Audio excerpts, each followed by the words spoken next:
Halo semua, balik lagi bareng gua, Timothy Ronald. Hari ini gua mau bahas topik yang cukup berat, tapi penting banget buat kalian, khususnya buat Gen Z.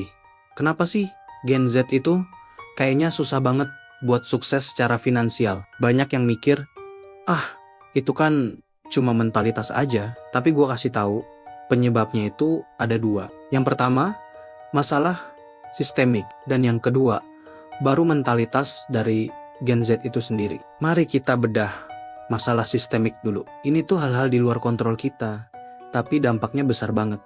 Pertama, pasar kerja sekarang super kompetitif. Lu cari kerja entry level aja udah disuruh punya pengalaman 2-3 tahun. Gimana coba? Ini kayak dilema ayam dan telur. Ujung-ujungnya, gaji UMR itu udah jadi harapan yang tinggi banget buat fresh graduate. Kedua, biaya hidup yang makin gila. Coba lu lihat harga kebutuhan pokok naik terus kan dengan gaji UMR. Buat makan aja udah pas-pasan.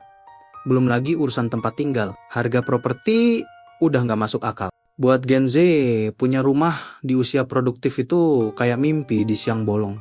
Ketiga, persaingan bisnis makin ketat. Sekarang siapa aja bisa jualan online. Tapi justru ini bikin pasar jadi winner takes all. Yang gede makin gede, yang kecil susah bertahan. Lu mau mulai bisnis, saingannya udah raksasa semua. Keempat, kita tumbuh di tengah krisis. Dari krisis 2008 sampai pandemi COVID-19. Ini semua nggak cuma ganggu pendidikan dan ekonomi, tapi juga membentuk cara pikir kita tentang ketidakpastian. Gen Z itu generasi yang paling sering ngalamin guncangan ekonomi global. Kelima, dampak AI dan otomatisasi. Ini yang paling serem. Di bisnis gua sendiri, dulu butuh 135 karyawan. Sekarang, dengan AI, cuma 20 orang, udah bisa ngalahin performa yang 135 itu. Bayangin, berapa banyak pekerjaan yang bakal hilang ke depannya. Keenam, inflasi dan apresiasi aset. Cetak uang berlebihan, bikin nilai uang turun, tapi aset-aset malah naik. Yang kaya makin kaya, yang belum punya aset, makin susah ngejar. Kesenjangan makin lebar. Ketujuh, kualitas pendidikan yang menurun. Standar pendidikan kita jadi lebih rendah. Ini bisa bikin tenaga kerja kurang terampil di masa depan. Belum lagi sistem pinjaman pendidikan yang bisa bikin mahasiswa terjebak utang. Nah, sekarang kita bahas mentalitas Gen Z. Pertama, mentalitas sok tahu. Banyak yang merasa udah ahli cuma karena baca-baca internet. Padahal pengalaman praktis itu nggak bisa digantikan sama teori doang. Kedua, kecanduan media sosial bikin fokus pendek, scrolling terus. Fokusnya cuman ke tren dangkal, bukannya fokus ke stabilitas keuangan pribadi. Malah sibuk sama konten-konten yang nggak produktif.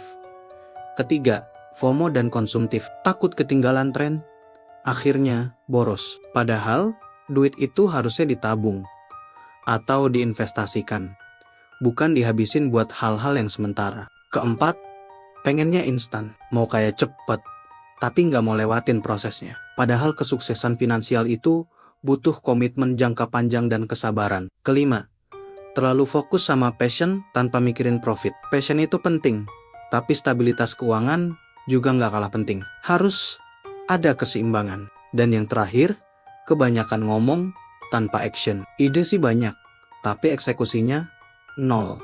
Takut gagal, takut capek. Padahal dari kegagalan itu kita justru bisa belajar. Jadi intinya, Gen Z emang punya tantangan berat, tapi bukan berarti nggak bisa sukses. Yang penting, tinggalkan mentalitas yang merugikan, fokus sama tujuan, dan jangan takut gagal. Karena masa depan finansial lu ada di tangan lu sendiri. Itu aja dari gua hari ini. Kalau video ini membantu, jangan lupa like, komen, dan subscribe ya. Sampai ketemu di video selanjutnya.